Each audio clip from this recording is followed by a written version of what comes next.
Hello, everyone.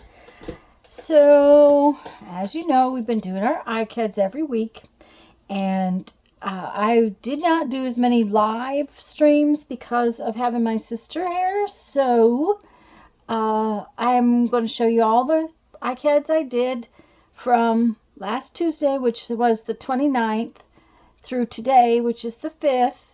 So, these cards are from the 29th to the 4th, and I will be doing the one for the today on camera.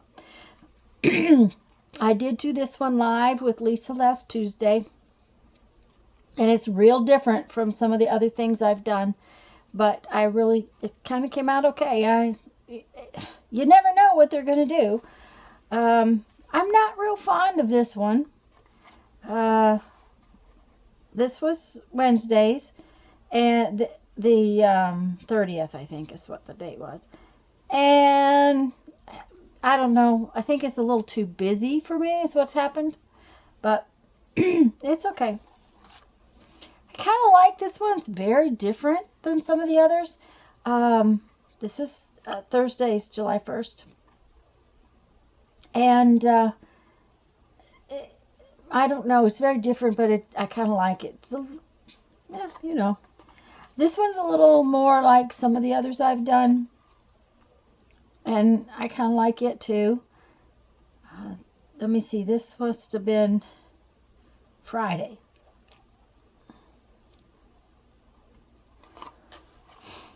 And I've done a couple like this. And I guess I was tired Saturday, so it came out pretty much the same kind of thing. But I really like how it looks, so I'm happy with it. This was Saturday's. It's the 3rd. Yesterday was the 4th of July, right? Yeah, yesterday was 4th of July. So this is the 3rd. And this is the one I did yesterday. And again, guys, I'm sorry I haven't been live streaming this week, but with my sister here, that's just a lot more important. I love you all, but I don't get to spend much time with her. And so that's what I've been doing. This one came out a lot of fun. It is not real different than a lot of the other ones, but than some of my other things, but I really like how it came out. Okay, so now today is July 5th. So we need to make another Icad for today. Let's kind of go right about there. And I decided I'd use this piece of paper. It was kind of what's over there. And I haven't decided which piece I'm going to use yet, but I think maybe just right there.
Well, this one's a little interesting, but I kind of like it. For some reason, this looked like eyeballs and a nose, so I just kind of went with it and see where it goes. And I realized about halfway through that I forgot to ink these this week. So, because I've been working on them at my desk instead of over here on the video table or on my crafting table, I've been working in front of my computer, I forgot to ink them. So, I will have to go back and ink all of them so that they match everything else. Anyways, guys, I'm going to run. I hope you enjoyed this week's Icads. And I hope you'll be watching and give this video a thumbs up. And thank you very much. Bye-bye.